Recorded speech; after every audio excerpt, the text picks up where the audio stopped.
So I hope all of you get a sense of this very simple problem, because I think what the future problems will be complicated versions of this. And I get very excited with simple stuff too, because it's kind of cool. So how much will $100 become after 2 years, right? So now what have I done? I've taken the 1 year problem and broken it into and made it into a 2-year problem. So let's see how to do that. And I really would appreciate it if you did what I'm doing, either now or later. And by the way, I'll do this for relatively simple problems and let you work with the more difficult ones. So how many periods do I have? I have 0, 1, and 2. And as I said, the length of the period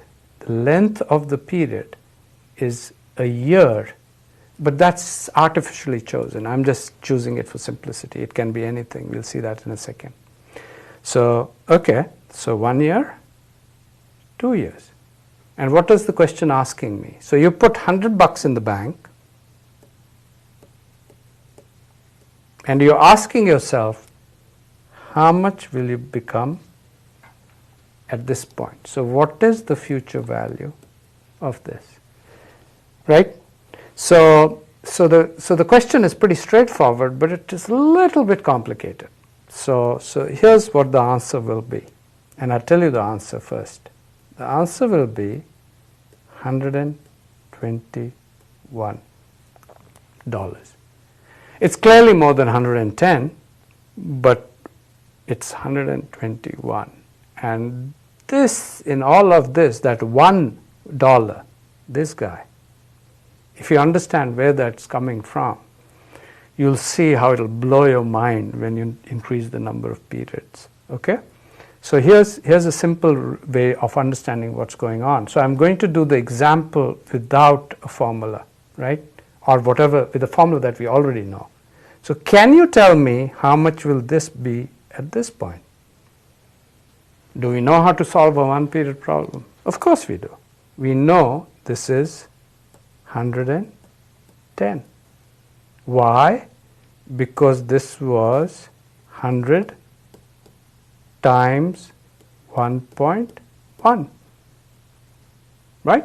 So you don't need the formula to do this, hopefully, but we could do it in our heads. But now notice what has happened.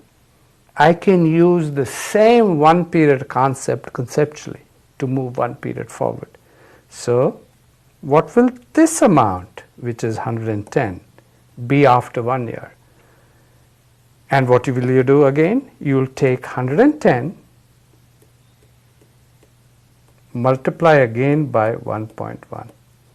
And that should give you an answer of 121. So what's going on here? Answer is very simple. You're doing a 1 period problem twice. And so think of a bank. It's dumb, right? Not the people, the bank. So the bank is looking in the first period and saying, what's going on at time 0? You have $100. At the end of 1 period, what does it do? Given an interest rate of 10%, it says now you have 110.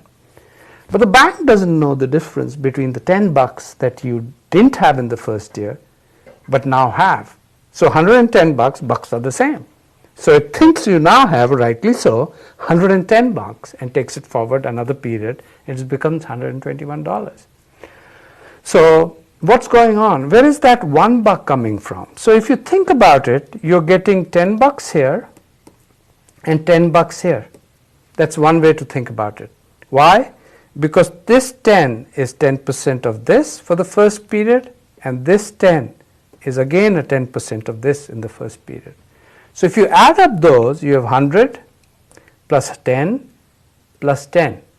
You have 120 at the end, right? So you have 100 plus 10 plus 10. So you have 120. So you're saying, how did I go from 120 to 121? The answer is very simple. What we have ignored in all this is this $10, which was not here, is added here, will also earn interest over the second period. And what is 10% of $10? $1. So plus 1 is it 121. So it's pretty straightforward. I'm writing all over the graph, but I want you to understand that this is not complicated. The complication is simply coming because if you're thinking, you're not thinking about the $10 that comes as interest will also start earning interest in the next period. So I've given you a sense of what is the future value of $100 2 years from now, and the concept and formula, let me just repeat one more time so that you can understand. So the formula says this: if I have P at time 0, after 1 year it will be P 1 plus R. After 2 years, what will it be? P 1 plus R times 1 plus R. Why? Because this P in our case was 100, but after 1 year this whole thing has become 110, and then when you carry it forward again it will become 121, and turns out P times 1 plus R square is exactly equal to 121. Now isn't this cool? The formula is telling you exactly what's going on instead of me throwing the formula at you. Formula makes sense. But here's where Einstein got blown away too. You see, Einstein said this. Einstein's most famous equation was E equals mc square. Now it's square and square are here, right? They're common to the two. But turns out if I have 100 years passing by, if 2 were to increase to 100, what would this formula become? It would become P times 1 plus R raised to power 100.